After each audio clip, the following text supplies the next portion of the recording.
Welcome to special interview. This is Satish. Andhra Pradesh deputy CM Janasena అధినేత Pawan Kalyan route మార్చారా? చేతిరేఖలు మార్చిస్తానంటూ అంత అగ్రెసివ్గా ఎందుకు మాట్లాడుతున్నారు? 15 ఏళ్ల పాటు కూటమితో రాజకీయం చేయబోతున్నాం, కొట్లాటలు ఉంటాయని తెలుసని ముందుగానే ఎందుకు డిసైడ్ అవుతున్నారు? వీటన్నిటి వెనక కారణం ఏంటి? పవన్ వ్యూహం ఏంటి? ఇదే అంశానికి సంబంధించి మనం ప్రత్యేకంగా మాట్లాడబోతున్నాం. జనసేనపై, జనసేన పుట్టుక నుంచి ఇన్డెప్త్గా ఎనాలిసిస్ చేస్తూ దానిపైన త్వరలో ఒక సమూలాగ్రమైన బుక్ను తీసుకురాబోతున్న సెంట్రల్ యూనివర్సిటీ ప్రొఫెసర్ శ్రీపతి రాముడు గారు ప్రస్తుతం మన 10 టీవీ స్టూడియోలో ఉన్నారు. శ్రీపతి రాముడు గారు నమస్తే సార్. రైట్, శ్రీపతి రాముడు గారు, చాలా అంశాలు మాట్లాడుకున్నాం. అంతకుముందు జనసేన రావడము, దాని ప్రయాణం, జనసేనకి ఎంత బలం ఉంది, దాని అంచనా ఏంటి, దాని వ్యాప్తి ఏంటి, అలాగే దాని ఇంపాక్ట్ ఏంటి, ఇట్లా చాలా అంశాలకు సంబంధించి మీరు గతం నుంచి రీసెర్చ్ చేస్తూనే ఉన్నారు, మాట్లాడుతూనే ఉన్నారు. మీరు అనుకున్న గెస్ అంటే మీరు ఏదైతే కొన్ని గెస్ చేశారో పొలిటికల్గా, అవి దాదాపు అన్నీ వాస్తవం అయ్యాయి. అంటే జనసేన ప్రయాణం, జనసేనాని ప్రయాణాన్ని దగ్గరుండి మీరు వాచ్ చేస్తున్నారు, ఆయన స్ట్రాటజీస్ని వాటన్నిటిని.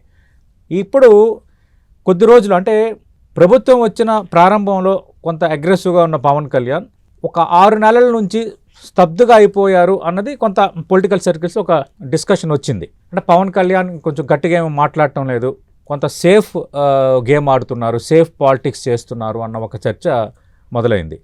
కానీ లేటెస్ట్గా వైఎస్ఆర్ కాంగ్రెస్ పార్టీని ఉద్దేశించి చేతిరేఖలు మార్చేస్తానంటూ వ్యాఖ్యానించడం కానీ, కూటమిలో కొట్లాటలు ఉంటాయి, మనం మెంటల్ ప్రిపేర్ అయి ఉండాలని అనటం కానీ, ఇవన్నీ చూస్తున్నప్పుడు ఎందుకు పవన్ ఇలా మాట్లాడుతున్నారు అన్నది ఒక చర్చ మొదలైంది. మొదట మనం ఒకటి తీసుకుందాం సార్. ఫస్ట్ అసలు పవన్ ఏమన్నా మళ్ళీ రూట్ మార్చారా? పాత మోడల్లో మళ్ళీ పవన్ కళ్యాణ్ కొంత అగ్రెసివ్ అవుతున్నారా? అంటే రూట్ మార్చడం అట్లా అదేం లేదండి. ఆయనకు ఒక క్లారిటీ ఉంది. ఓకే, ఆ క్లారిటీతో ఇంకా కొంచెం స్పీడ్ పెంచుకుంటూ వెళుతున్నారు. ఓకే, అంటే ఒక జర్నీలో ఒక్కొక్కసారి అప్స్, డౌన్స్, ఫాస్ట్, స్లో ఇవన్నీ ఉంటాయి. రాజకీయ జర్నీలో కూడా అంతే ఉంటుంది. ఓకే, అంటే ఇప్పుడు ఉన్న పరిస్థితులు, రాష్ట్రంలో ఉన్న పరిస్థితులు కానివ్వండి, లేకపోతే రాజకీయ పరిస్థితులు కానివ్వండి, వేటి నుంచి అయినా కూడా ఆయన గవర్నమెంట్లో వచ్చినప్పటి నుంచి స్పీడ్ పెంచుకుంటూనే పోతున్నారు. మీరు అన్నట్టు స్తబ్దుగా ఎక్కడా లేరు. ఓకే, అంటే వ్యవస్థను అర్థం చేసుకోవటం, గవర్నమెంట్లో ఇంటర్నల్గా కొంత అర్థం చేసుకోవటానికి ఆయన కొంతకాలం తీసుకున్నారు. కానీ తీసుకున్న దగ్గర నుంచి ఆయన చాలా ఫాస్ట్ అయ్యారు. మీరు గమనిస్తే Panchayati Raj department, ministry of Panchayati Raj ఈరోజు దేశంలో వన్ ఆఫ్ ద బెస్ట్గా ఎమర్జ్ అయ్యి ఉంది. ఓకే, ఆంధ్రప్రదేశ్ పంచాయతీరాజ్ గత 20 సంవత్సరాల్లో లేని చాలా రిఫార్మ్స్ పంచాయతీరాజ్లో వచ్చినాయి. మీరు ఒకసారి పంచాయతీరాజ్ ఉద్యోగులతో కనుక మాట్లాడితే తెలుస్తుంది ఎంత గ్రౌండ్లో చాలా మ్యాసివ్ చేంజ్ కనిపిస్తుంది. Direct check power to presidents కానివ్వండి, లేకపోతే ప్రమోషన్స్ దాదాపు ఒక 20,000 మందికి ఎంతో కాలం పెండింగ్ ఉన్నాయి ఇచ్చారు. కొత్తగా మళ్ళీ డివిజన్ డెవలప్మెంట్ ఆఫీసర్స్ అనే ఒక సిస్టమ్నే మార్చి కొత్త స్ట్రక్చర్ని తీసుకొచ్చారు. అదేవిధంగా పంచాయతీరాజ్ని ఒక పండగ రూపంలో తీసుకొచ్చేసి చాలా ఫాస్ట్గా వెళుతున్నారు. ఆయన కొంచెం బయట కనపడలేదంటే లోపల చాలా పని చేస్తున్నారు, రీసెర్చ్ చేస్తున్నారు అనేదే తప్ప స్తబ్దుగా ఉండటం అనేది కాదు. సో రూట్ మార్చటం కాదు, రూట్ పొదును పెట్టుకొని ఇంకా ముందుకు వెళ్ళటమే ఆయన తీరండి. ఓకే, అది అందులో సెకండ్ పాయింట్ ఉంది. ఓకే, అంటే ఎన్నికలకు ముందు ప్రచారంలో భాగంగా ఖచ్చితంగా మనకు పోటీ ఉన్న పార్టీలపైన, నేతలపైన మాట్లాడతాం. పవన్ కళ్యాణ్ కూడా చాలా సందర్భాల్లో చాలా అగ్రెసివ్గా మాట్లాడారు. బట్ అధికారంలో ఉన్నప్పుడు తీరు వేరు, అధికారంలో లేనప్పుడు తీరు వేరు. అవును కదా.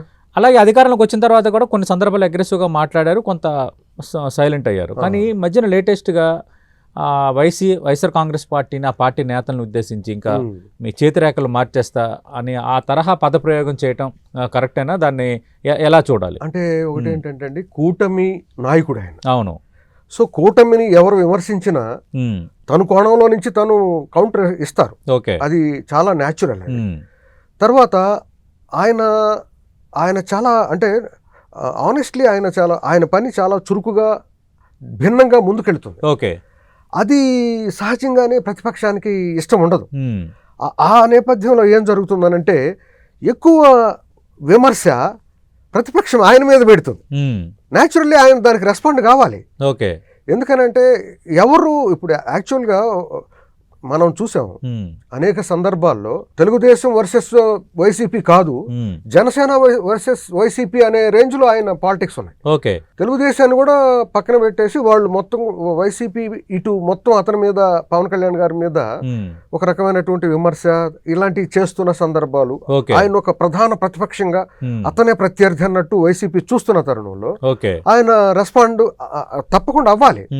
అందులో భాగంగానే ఆయన రెస్పాండ్ అయినట్టు నాకు అనిపిస్తుంది. ఓకే, అంటే ఇప్పుడు జనసేన వర్సెస్ వైసీపీ అన్న వాతావరణం క్రియేట్ అయితే అంటే భవిష్యత్తులో పాయింట్ ఏంటంటే సార్ ఒక క్యాటలిస్టిక్ రోల్ అండి పవన్ కళ్యాణ్ గారు. ఎంత స్పీడ్ గా, ఇప్పుడు మీకు తెలుసు, మన అందరికీ తెలుసు, గవర్నమెంట్ పవన్ కళ్యాణ్ గారు లేకపోతే ఈ రోజున్న గవర్నమెంట్ వచ్చుండేది కాదు.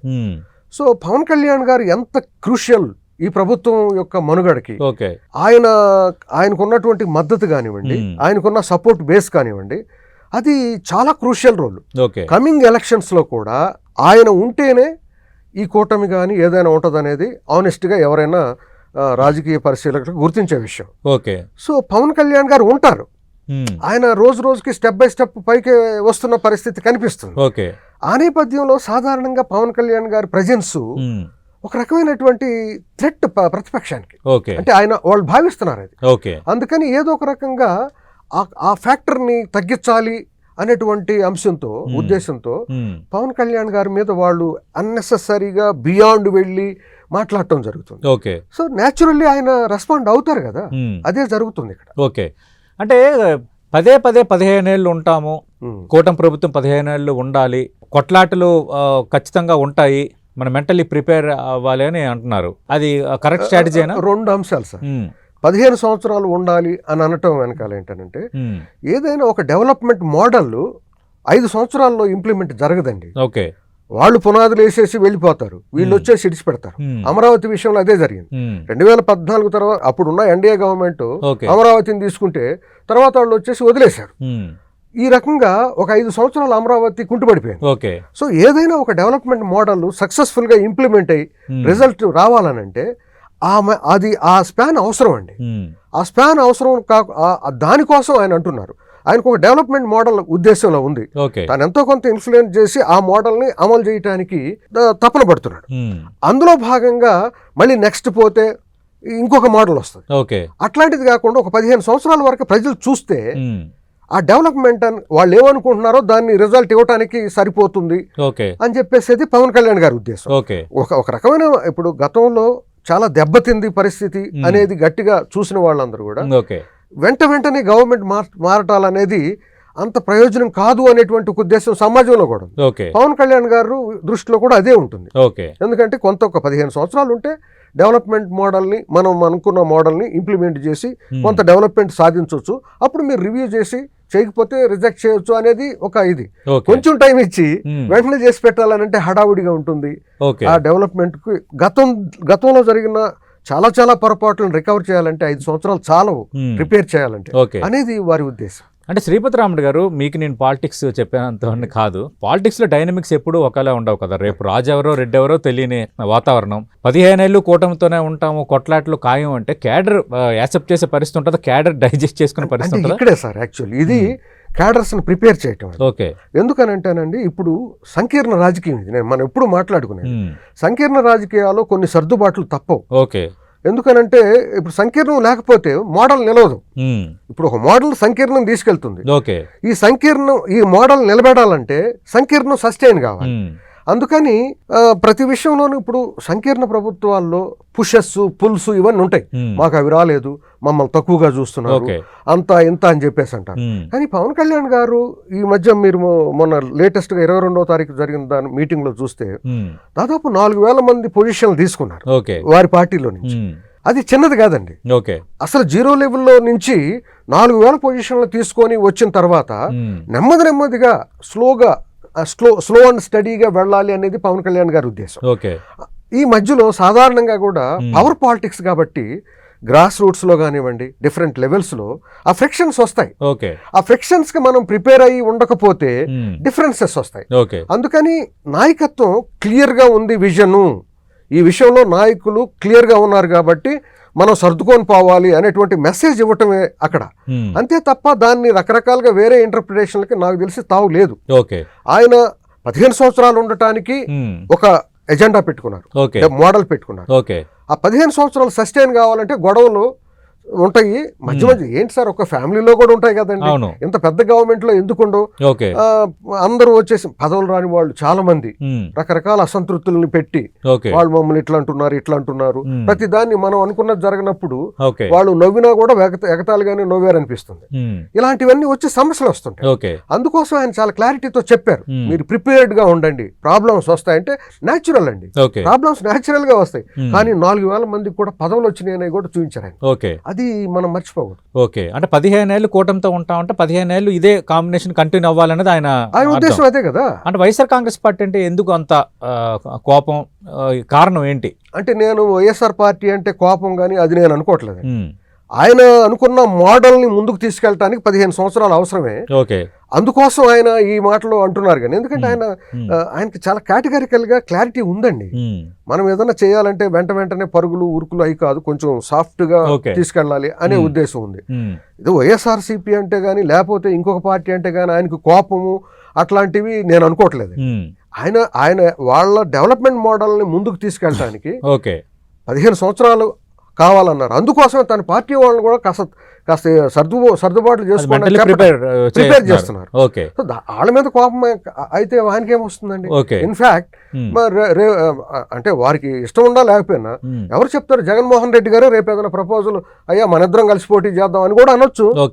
అది ఎవరు తెలుసు, అలయన్స్ పాలిటిక్స్ లో ఏదైనా జరగవచ్చు. ఆయన ఒప్పుకుంటారు లేదో పవన్ కళ్యాణ్ క్లారిటీ చెప్పేస్తున్నారు కదా, 15 ఏళ్ళు కూటమితోనే ఉంటాము, కూటమి ప్రభుత్వమే ఉండాలి అని. అదే నేను అనేది ఏంటనంటే వారు పవన్ కళ్యాణ్ గారు బలంగా ఆ దృష్టిలో ఉన్నారు. ఈయన ఒప్పుకున్నారని నేను అంటలే, జగన్మోహన్ రెడ్డి ప్రపోజల్ పెట్టొచ్చు అంటున్నా.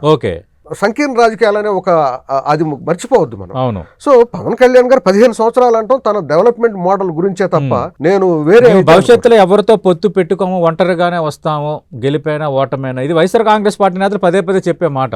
అంటే ఒకటే వాళ్ళు ఇప్పుడు అదే సార్, నేను ఎప్పుడు ఒకటి అంటూ ఉంటాను, మార్పు అనివార్యం. మార్పును గుర్తించకపోతే కనుమరుగవుతారు సార్. నేను ఒక్కడే అంటే కుదరదు సార్. సమాజమే మన ప్లూరల్ సొసైటీ. ఆ ప్లూరల్ పాలిటిక్స్ ఇప్పుడు రిఫ్లెక్ట్ అవుతున్నాయి. నేను ఒక్కడే అనంటే మీరు 2014లో మీరు ఒక్కరే వచ్చారు, అయిపోయారు. 2019లో మరి అక్కడ పవన్ కళ్యాణ్ గారు 2014లో వాళ్ళు అందరూ కలిసి ఉన్నారు కాబట్టి జగన్మోహన్ రెడ్డి గారు ఓడిపోయారు. 2019లో వీళ్ళు విడిపోయారు కాబట్టి జగన్ గెలిచారు. ఆ ఒంటరిగా ఉండటం రిస్క్. వీళ్ళు కలిస్తే గానీ జగన్ ఓడించలేరు, అంతే కదా. అంటే అలా అనటం కంటే కూడా పవర్ డైనమిక్స్ లో మనం ఒక మోడల్ తీసుకొని డెవలప్మెంట్ కోసం వెళదాం అనుకున్నప్పుడు మనం కలిసి ఉండాల్సినటువంటి అవసరాలు కొన్ని ఉంటాయి. సంకీర్ణ రాజకీయాలు దేశం మొత్తంలో ఎస్టాబ్లిష్ అయిపోయినాయి. ఎవరో ఒక మిత్రులు అంటారు, మార్పు మారకపోతే మరణిస్తారు అని. పరిస్థితులు దేశవ్యాప్తంగా అదే కనిపిస్తాయి. అంటే మరణిస్తారని అంటే ఏంటంటే ప్రకృతి ధర్మం ప్రకారం స్వాగతించాలి, తగ్గట్టుగా ఉండాలి. Survival of the fittest system లో ఇప్పుడు వాళ్ళు చంద్రబాబు నాయుడు గారు కానీ పవన్ కళ్యాణ్ గారు కానీ బీజేపీ అందరు కలిసి ఎందుకు వచ్చారు ఒక దగ్గరికి అంటే సిస్టమ్ లో అది అవసరం ఉంది. వాళ్ళు they want to provide some alternative model. ఆ మోడల్ కి వీళ్ళు అవసరం అయ్యారు. నేను ఒక్కడనే ఉంటాను అనే రోజులు లేవు సార్ ఇప్పుడు. అవి తర్వాత ఎప్పుడన్నా వస్తాయి. మోడీ గారు వచ్చారు మొన్న, గతంలో వేరు మొన్న పరిస్థితులు వేరు, రకరకాలుగా ఒక్కోసారి ఒక్కొక్క రకంగా వస్తాయి. అంటే పవన్ కళ్యాణ్ పట్ల కాపులు అసంతృప్తిగా ఉన్నారు, ప్రభుత్వంలో పవన్ ప్రయారిటీ తగ్గుతోంది, ఇది కొందరు అంటున్న మాట, దానిపై క్లారిటీ ఇస్తారా? ఇక్కడ కూడా 2 కోణాలు సార్. ప్రభుత్వంలో పవన్ కళ్యాణ్ గారి ప్రాధాన్యత తగ్గుతుందా అంటే నాకు ఎక్కడ తగ్గుతున్నట్టు అనిపించట్లేదు. ఎందుకనంటే ప్రతి చోట పవన్ కళ్యాణ్ గారికి ప్రాధాన్యత క్లియర్ గా స్పష్టంగా కనిపిస్తూనే ఉంది. ఆయన లేకుండా ఏ ప్రోగ్రాము జరగటం లేదు. మొన్న ఆ మీటింగ్ లో కూడా పవన్ కళ్యాణ్ గారికి వెంటనే మినిస్టర్ గారితో ఆ రోడ్డు గురించి అని స్టేజ్ మీదనే చెప్పారు. ఇది ఈ కానిస్టేబుల్స్ కి నియామకాల టైంలో ఆయన గౌరవం తగ్గుతుంది అని అనుకోవటం నేను అనుకోవట్లేదు. ఆయన గౌరవం తగ్గితే ఆయన అసలు ఊరుకోడండి. ఆయన చాలా ఆత్మగౌరవం విషయంలో అసలు రాజీ పడే మనిషి కాదు. ఒకే సందర్భం ఏంటంటే ఆయన సహనం కూడా ఉంటుంది, చాలా సహనంగా ఉంటాడు. కొన్ని సందర్భాల్లో మన వల్ల కాదు అనుకుంటే ఆయన మాట్లాడతారు. అందుకని ప్రాధాన్యత తగ్గటమే ఉందండి. ఆయన అనుకున్న ఇప్పుడు నిన్న అక్కడ అమరజీవి నీటి పథకం ఇచ్చారు. ప్రకాశం జిల్లాలో 1200 కోట్ల పైన పెట్టి నీటి పథకం ఇచ్చారు. ఆయన ప్రజల కోసం ఏం చేయాలన్నా కూడా ఆయనకి రూట్స్ క్లియర్ గానే ఉన్నాయి, ఆయన చేసుకుంటూ పోతున్నారు.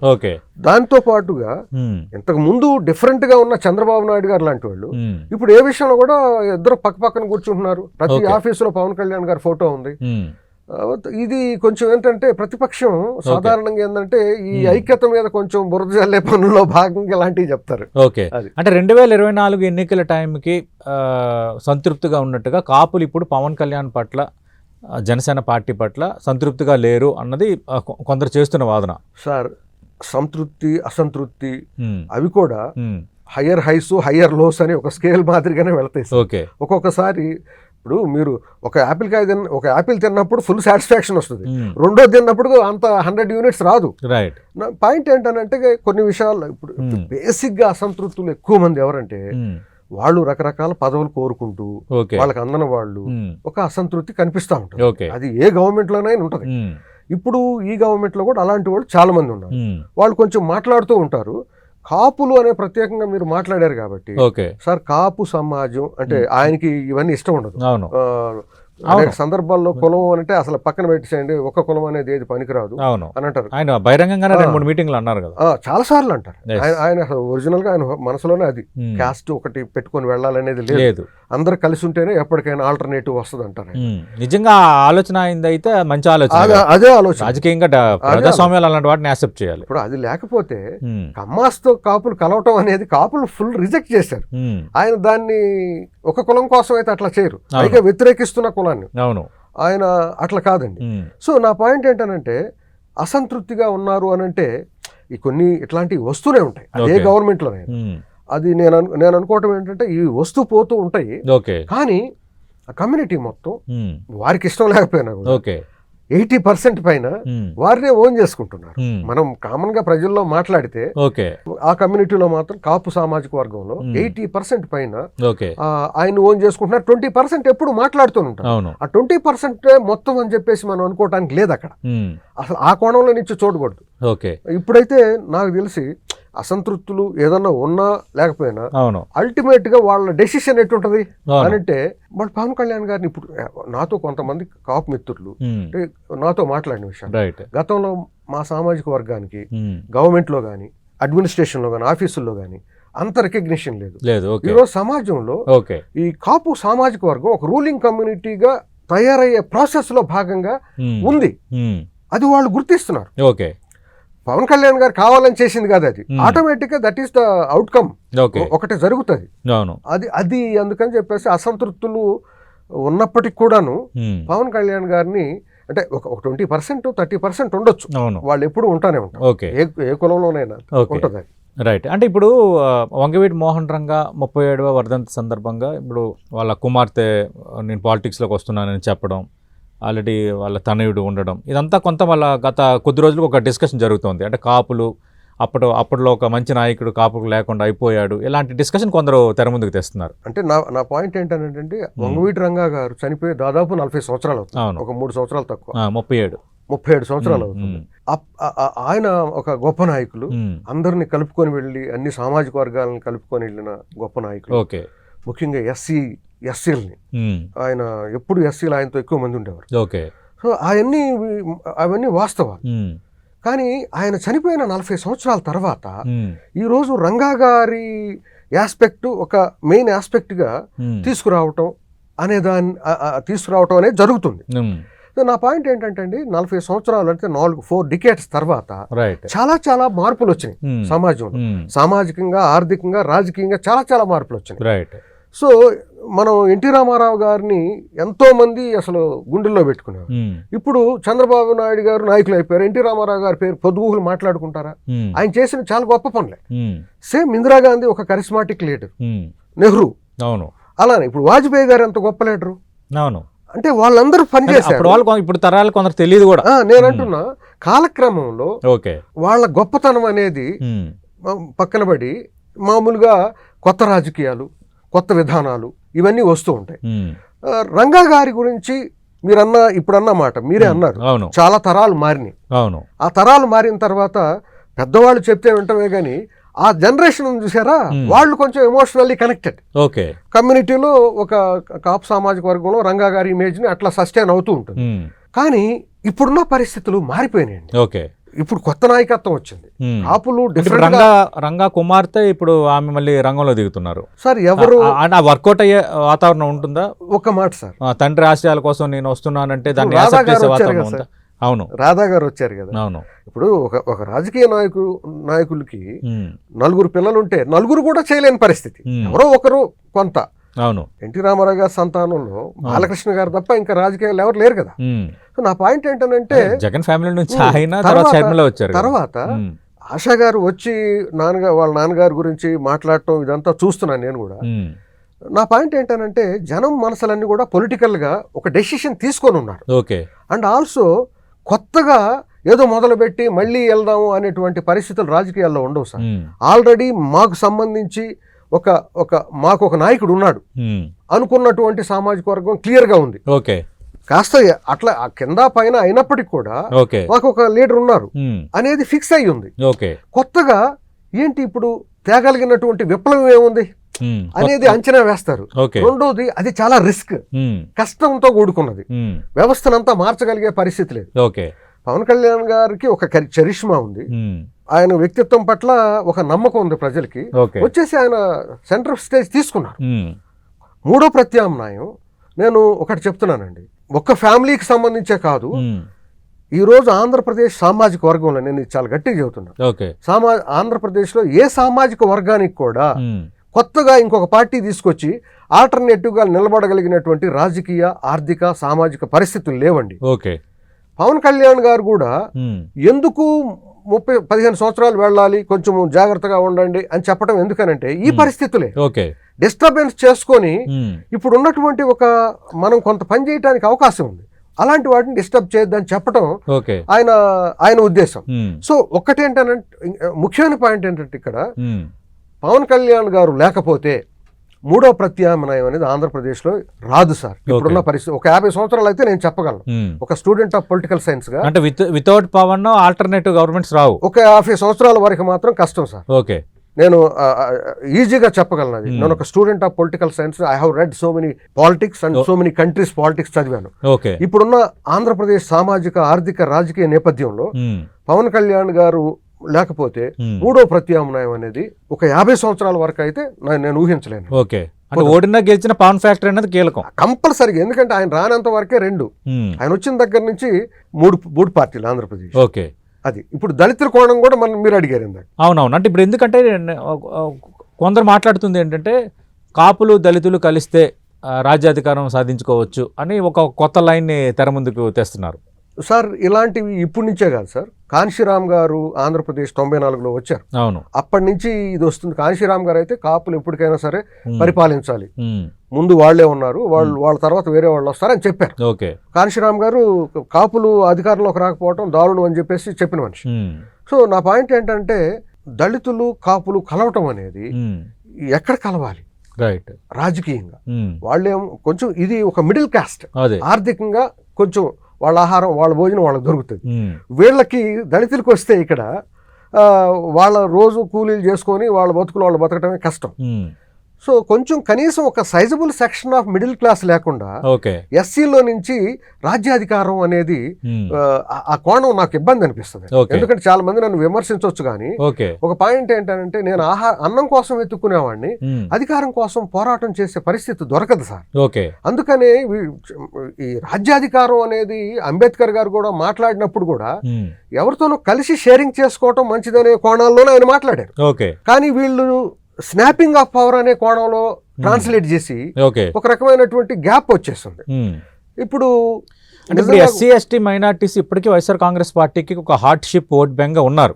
ఇప్పుడు ఒక పాయింట్కి వస్తున్నాను. ఇప్పుడు పవన్ కళ్యాణ్ గారు కూడా అంటే వారికి ఇష్టం లేని భాష ఇది. ఇప్పుడు సామాజికంగా మనం తీసుకుంటే రెడ్డి గాని కమ్మ సామాజిక వర్గాల్లో ఉన్న ఆర్థిక బలము ఇంకా ఏ సమాజంలో లేదు. వాళ్ళు ఒక గంటలో ఒక ఆయన ఒక పెద్ద మనిషి మాట్లాడుతూ సరదాగా అన్నాడు, ఒక గంటలో మేము 1000 కోట్లు ఆడబెట్టగలమని. అట్లాంటి వాళ్ళు ఉన్నారు. మనం ఎన్ని మాట్లాడుకున్నా ఆర్థిక పరిస్థితులు, సామాజిక పరిస్థితులు రాజకీయంగా తీసుకొచ్చేస్తాయి, దగ్గరకు రావాలి. ఈ ఎస్సీలు ఇటు నిలబడాలి అని అంటే అది అంత సులభం కాదు. వాళ్ళ ఆర్థిక పరిస్థితి ఈజీగా ఇప్పుడు ఓట్లు కొనటం అమ్మటం అనే విషయాలు వచ్చేది పేదరికం దగ్గర. నేను అమ్ముడు బాను, ఎందుకంటే నాకు అన్నం ఉంది. అన్నం లేని వాళ్ళు కొంచెం అటు ఇటు అవుతారు. కొంచెం ముందు అన్నం సంపాదించుకున్న తర్వాత అధికారం వైపు ఆలోచన వస్తుంది సార్. ఇప్పుడే మనం వెళ్ళిపోవాలి ఇచ్చేయాలంటే మాయావతి గారు చేశారు. 2007లో గవర్నమెంట్ వచ్చింది, 5 years. వీళ్ళు ఒక employee middle class, lower class, అంటే 90% స్వేపర్స్ వాళ్ళు, 1% 6% క్లాస్ 1 ఎంప్లాయీస్. ఒక్కసారి వచ్చేటప్పటికి రియల్ ఎకనామిక్ క్లాస్ కళ్ళు తెరిచింది. మన సోషల్ డిఫరెన్సెస్ ఇమీడియట్ కొట్టేసింది దాంతో. సో ఇది అంత సులభం కాదండి. కనీసం పవన్ కళ్యాణ్ గారు లాంటి, ఐ మీన్ కాపు సామాజిక వర్గం వెరీ స్ట్రాంగ్ గా ఉండి మేమున్నాం రండి అని అనగలిగినప్పుడు అలాంటిది ఒకటి సాధ్యం. నిజానికి కాపు సామాజిక వర్గానికే అంత బలం లేదు ఆర్థికంగా. సో వాళ్ళే ఓటర్ సంఖ్య పరంగా బలంగానే కనిపిస్తున్నారు కానీ మీరు అన్నట్టు ఆర్థికంగా ఎగ్జాక్ట్లీ సార్. ఇప్పుడు నంబర్ మ్యాటర్ కాదు సార్. ఇక్కడ వెలమ సామాజిక వర్గం 0.2% ఊడో ఉంది, వాళ్ళ అధికారంలోకి వచ్చారు. నంబర్ ఎక్కువ ఉంటే ఎస్సీలు ఎప్పుడో రావాలి, కాపులు ఎప్పుడో. నంబర్ కాదండి. రెండోది రెడ్డి సామాజిక వర్గం ఆంధ్రప్రదేశ్ లో 6% ఉంటుంది. వాళ్ళు ఎన్నో సంవత్సరాలు పాలించారు. ఎస్సీలు 20%, అక్కడ కాపులు 20 పైనే ఉన్నారు. కమ్మ సామాజిక వర్గం 4% ఇప్పటికీ పరిపాలిస్తున్నారు. నా పాయింట్ ఏంటంటే జనాభా ఎక్కువ ఉన్నాము అనేది క్రైటీరియా కాదు సార్. డామినెంట్ కాస్ట్ గా ఉన్నామా లేదనేది సామాజిక వర్గాల ఇది. అందుకోసం పొద్దుగూకులు మన ఎస్సీలు గాని కాపులు గాని ఒక మాట మాట్లాడతారు, మనం ఎంతమంది ఉన్నాం అంతమంది ఉన్నాం. మనల్ని ఈజీగా ఎక్కడ చూసిన వేదికలపై అదే మాట్లాడతారు, రాజ్యాధికారం మనకి ఎందుకు సాధ్యం కాదని. సస్టైనబుల్ ఎన్నో సంవత్సరాల నుంచి ఈ డైలాగ్ చూస్తూనే ఉన్నాను సార్. ఇప్పుడు మీరు నా పాయింట్ వినండి, అది సస్టైనబుల్ కాదని ఎక్స్పీరియన్స్ చూపిస్తుందా లేదా? పవర్ కి ఎంతమంది అనేది మ్యాటర్ కాదు, ఎంత స్ట్రాంగ్ ఎకనామికల్లీ పొలిటికల్లీ సోషల్ అనేది స్ట్రాంగ్. పవన్ కళ్యాణ్ గారు ఏంటనంటే ఇప్పుడు కూడా ఆయనకి ఒక ఉద్దేశం ఉంది బలంగా, ఏమనంటే ఈ ఎలక్షన్స్ వల్ల నాయకులు ఎంపవర్ అవుతున్నారు కానీ సమాజం ఎంపవర్ కావట్లేదు అనేది ఎప్పుడు ఆయన గొడవ. అదే ఒకటి అన్నారు కదా, వ్యక్తులు ప్రాధాన్యం ఉంటుంది, వ్యవస్థల ప్రాధాన్యం పెరగట్లేదు. ఎగ్జాక్ట్లీ. ఆయన చాలా మంది ఆయనకి ఈ 2 కులాలు కలిసి వెళితే మీకు బలం వస్తుంది అది ఇది అని చెప్పేవాళ్ళు ఉన్నారు, చెప్తూనే ఉన్నారు. కానీ ఆయన ఈ కులాలు ఇవి కాదండి, అసలు వ్యవస్థ స్ట్రాంగ్ గా ఉండి వ్యవస్థ ప్రజల కోసం పనిచేయాలి. ఎలక్షన్ జరుగుతుంది నాయకుడి కోసంలా ఉంది కానీ ప్రజల కోసంలా లేదు. అలాంటిది తేవటానికి మనం ఎంతో కొంత చేద్దాము అంటే అది జరగకపోతే అని అడిగితే మనం బతికినంతకాలం చేస్తాం, కనీసం చేసామన్న తృప్తి అన్నా ఉంటుంది. వ్యవస్థ కోసం నిలబడటం అనేది ముఖ్యము. ఎలక్షన్ నాయకుడి కోసం ఏంటండి జరిగేది? ఆయన నాయకుడు అయిపోయి అందరి నెత్తిన కూర్చోవటం కాదు, ఇక్కడ వ్యవస్థ రావాలి, ప్రజలందరూ దానిలో భాగస్వాములు కావాలి, వాళ్ళు ఎంపవర్ అయ్యి గ్రామానికి పనిచేయాలి, అభివృద్ధి జరగాలి. ఆ పరిస్థితి లేదు. అది నాకు చాలా డిస్టర్బెన్స్ ఉందని అనేక సందర్భాల్లో ఆయన వ్యక్తిగతంగా మదనపడిన సందర్భాలు కొన్ని చూశాను నేను. అందుకని ఇక్కడ ఏంటనంటే ఆయన వ్యవస్థల్ని స్ట్రెంగ్తన్ చేద్దాం, నాయకులు కాదు. ఎలక్షన్ రావటం నాయకుడు రావటం అది వద్దంటాడు. అది చాలా పెద్ద విషయం అండి. వ్యవస్థ ఉంటే దాని సిస్టమ్ బటన్ నొక్కితే దానికి అది పనిచేసుకోవాలి. ఆయన చెప్తేనే అవుతుంది, ఆయన చెప్తేనే కాదు అనేటువంటి వ్యక్తి చుట్టూ తిరిగే రాజకీయాలు వద్దు అంటున్నారు. ఇప్పుడు 15 ఏళ్ళు ఉండాలి, 15 ఏళ్ళు ఉంటామని పదే మాట్లాడుతున్నారు కదా. ఇప్పుడు అలయన్స్ పార్టీలో భారతీయ జనతా పార్టీ కూడా ఒక భాగస్వామిగా ఉంది. పవన్ ఆలోచనకి భారతీయ జనతా పార్టీ మద్దతు ఉందా సార్? లేకపోతే ఆ మద్దతు లేకపోతే ఆయనే కదా బీజేపీని ఇక్కడికి తీసుకొచ్చాను. అసలు అలయన్స్ లోకి బీజేపీని లాక్కొచ్చారు ఆయన. అది ఫ్యాక్ట్. సో పవన్ కళ్యాణ్ గారి ఆలోచన, బీజేపీ మద్దతు ఎప్పుడూ ఉంటూనే ఉంది. అండ్ యాక్చువల్లీ బీజేపీ ఆయన్ని చాలా గౌరవంగా చూస్తారు. ఆయన ఎందుకనంటే అసలు యాక్చువల్లీ ఈ కూటమి మీద వాళ్ళకి నమ్మకం కూడా ఈయనున్నారనేది. పవన్ కళ్యాణ్ గారు ఉన్నారు కూటమిలో, ఆయన కొంత బ్యాలెన్స్ చేసుకొస్తారు అనేది బీజేపీకి చాలా బలమైన విశ్వాసం. ఆ విశ్వాసం ఇప్పుడు కూటమికి శ్రీరామ రక్ష లాగా ఉంది ఆ విశ్వాసం. కాకపోతే గతంలో మీకు తెలుసు టీడీపీకి బీజేపీకి, let me be very open, 2019 ప్రాంతాల్లో అసలు పచ్చిగా అసలు ఎక్కడ కూడా దగ్గర రానిలేదు కదా. పవన్ కళ్యాణ్ గారు వాళ్ళని గోజాడి లాక్కొచ్చి పెట్టారు. సో ఇప్పటికీ ఆ రిలేషన్స్ బలంగా ఉన్నాయి. వాళ్ళు పవన్ కళ్యాణ్ గారిని వాళ్ళు చాలా గట్టిగా నమ్ముతున్నారు. రైట్. అంటే ఇప్పుడు మనం లేటెస్ట్గా చూసాం, అంటే ఈ పంచాయతీరాజ్ నిధులు రావటం కానీ కొన్ని విషయాల్లో పవన్ యాక్సెప్టెన్స్ బెస్ట్గా ఉందని ఇవన్నీ కూడా జరుగుతున్నాయి. కానీ రాజకీయంగా వచ్చేటప్పుడు కొన్ని ఇష్యూస్ క్రియేట్ అవుతున్నాయి. ఫర్ ఎగ్జాంపుల్కి భీమవరం డిఎస్పీకి సంబంధించిన వ్యవహారంలో ఆయన కలెక్టర్కి ఫిర్యాదు చేయటం, డిప్యూటీ స్పీకర్గా ఉన్న రఘురామకృష్ణరాజు ఆయనే ఉంటాడు, మంచి ట్రాక్ రికార్డు ఉన్న అధికారిని చెప్పటం, ఇదంతా జరిగింది. ఆ టైంలో ఇంకా పవన్ కళ్యాణ్ మాట నడవటం లేదు, గవర్నమెంట్లో ఒక డిప్యూటీ సీఎం చెప్పిన మాట కూడా వాల్యూ లేదన్నది ఒక చర్చ జరిగింది. కానీ లేటెస్ట్గా అక్కడ ఉన్న డిఎస్పీ జయసూర్యని బదిలీ చేశారు. అంటే కొంత పవన్ ఇలాంటి విషయాల్లో పైచే సాధిస్తున్నట్టు. That's what I say. ఆయనకి ప్రాధాన్యత తగ్గిందని మాట్లాడే వాళ్ళకి ఇది ఒక సమాధానం కాదా? ఇప్పుడు 4 రోజులు పట్టొచ్చు. ఓకే. ఎందుకనంటే వెంటనే క్షణాల్లో జరగవు సార్. అలా వెంటనే జరుగుతూ కనపడితే కూడా ఇక్కడ ఒక ప్రొసీజర్ నడుస్తుంది అనే నమ్మకం పోతుంది.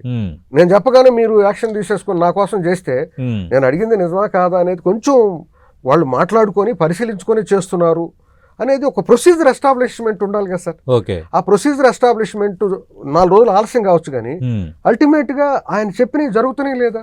రైట్. ఇప్పుడు ఎన్నో మాట్లాడారు ఆయన, రాజు గారు మాట్లాడిన విషయాలు ఆ టైంలో మనం విమర్శించాం, ఆయన అలా మాట్లాడకూడదు అని. ఎందుకంటే ఒక ప్రాబ్లం ఉంది, ఆ ప్రాబ్లం ని పవన్ కళ్యాణ్ గారు చెప్పారు, దాని మీద తర్వాత ఒక నిర్ణయం వస్తుంది. అందుకోసమే నా పాయింట్ ఏంటంటే ఆయన ప్రాధాన్యత తగ్గుతుంది అనే మాట నిజం కాదు. ఓకే.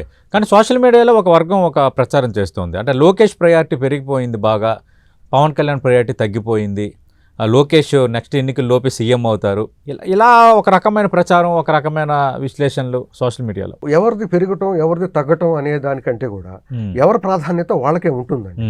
పవన్ కళ్యాణ్ గారి ప్రాధాన్యత, ఇద్దరు తండ్రి కొడుకులు వాళ్ళు గౌరవంగానే ప్రతి విషయంలో మూవ్ అవుతున్నారు. పవన్ కళ్యాణ్ గారి ప్రాధాన్యత ఎక్కడా తగ్గేది లేదు. ఓకే. లోకేష్ గారి ప్రాధాన్యత, ఇప్పుడు ఆ పార్టీలో ఆయన అధ్యక్షులుగా ఉన్నారు, ఆయన ప్రాధాన్యత న్యాచురల్ గానే పెరుగుతుంది కదా. చంద్రబాబు గారి తర్వాత ఆ పార్టీలో ఉన్న నాయకుడు ఆయన, వాళ్ళ పార్టీ నో డౌట్. సో టీడీపీకి కేర్ ఆఫ్ అడ్రస్ అంటే నారా లోకేష్ కావచ్చు. నేను అంటున్నాను ఆయనకి గౌరవం అనేది ఆయనకు ఉంటుంది, మనకి గౌరవం ఉందా లేదా అనేది మన పాయింట్. అనేక మందికి అక్కడ, ఇప్పుడు నేను అనేది ఏంటంటే ఇవే కోడిగుడ్డు మీద ఈకలు బీకే పరిస్థితులు లాంటివి ఇవి. ఎందుకంటే ఏదో ఒక రకంగా డిస్టర్బ్ చేద్దాము అనే ఉద్దేశంతో మీ నాయకుడిని అసలు పట్టించుకోవట్లేదు, మీ నాయకుడిని ఇది చేసేస్తున్నారు అంటున్నారు. అసలు కానే కాదండి అది. ఎందుకంటే వాళ్ళిద్దరి మధ్య, పవన్ కళ్యాణ్ గారి మధ్య, చంద్రబాబు నాయుడు గారి మధ్య ఒక బలమైన అండర్స్టాండింగ్ ఉంది. ఈ అడ్మినిస్ట్రేషన్ ఎలా చేయాలి, ఒకరి పట్ల ఒకరి గౌరవం ఎలా ఉండాలి అనే విషయాల్లో గట్టి కాన్ఫిడెన్స్ ఉంది. అందుకోసం పవన్ కళ్యాణ్ గారి ప్రాధాన్యత ఆయనదే, లోకేష్ గారిదే. ఆయనకంటే ఈయనకి ఎక్కువ, ఈయనకి అసలు వాటిని పోల్చాల్సిన అవసరం లేదు. పవన్ కళ్యాణ్ గారు ఒక పార్టీ అధ్యక్షులు వారు, ఆ పార్టీకి సంబంధించి ఆయన పవర్ డిఫరెంట్. గవర్నమెంట్ లో ఆయన పొజిషన్ ఒకటి, ఈయన పొజిషన్ ఒకటి, అంతే తప్ప ఆయనకంటే ఈయనకి తగ్గుతుంది అనే మాట నేను ఒప్పుకోను. ఓకే. అది ఎవరి ప్రాధాన్యత వాళ్ళది. రైట్. థ్యాంక్ యూ శ్రీపతి రాముడు గారు. Thank you sir. మనం చూస్తున్నాం, అంటే ఎక్కడ కూడా పవన్ కళ్యాణ్ రూటు మారలేదు, అదే రూట్లో వెళ్తున్నారు, స్పీడ్ పెంచారు అని శ్రీపతి రాముడు గారు అంటున్నారు. అలాగే కూటమి ప్రభుత్వంలో పవన్ కళ్యాణ్కి ఉండాల్సిన ప్రయారిటీ ఉంది, 15 ఏళ్ళు ఖచ్చితంగా కూటమి ప్రభుత్వం ఉండాలి, కొట్లాటలు ఉంటాయి, మనం మెంటల్లీ ప్రిపేర్ కావాలి అని అంటూ చేస్తున్న వ్యాఖ్యల వెనుక చాలా బలమైన వ్యూహం, బలమైన స్ట్రాటజీ, పార్టీ క్యాడర్కి బలమైన సంకేతం ఉంది.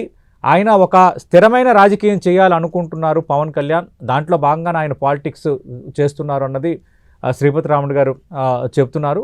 ఖచ్చితంగా భారతీయ జనతా పార్టీ కూడా పవన్ కళ్యాణ్ చేస్తున్న ఈ రాజకీయ ప్రయాణానికి మద్దతు ఉంది కాబట్టి ఖచ్చితంగా ఆయన అంత ఫర్మ్గా, అంత డిటర్మైండ్గా 15 ఏళ్ల పాటు కూటమి ప్రభుత్వం ఉండాలని చెప్తున్నారు. ఈ జరుగుతున్న ప్రచారాలు, లోకేష్కి ప్రియారిటీ పెరిగిపోయింది, పవన్ కళ్యాణ్ ప్రియారిటీ తగ్గిపోయింది, ఇవన్నీ కూడా కోడిగుడ్డు మీద ఈకలు పీకటం లాంటి వ్యవహారాలే. సోషల్ మీడియాలో అనవసరమైన ట్రాష్ మెయింటైన్ చేస్తున్నారు.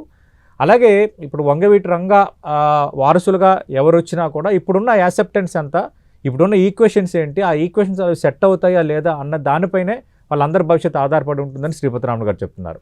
ఇది శ్రీపతి రాముడు గారితో 10 టీవీ స్పెషల్ అనాలిసిస్.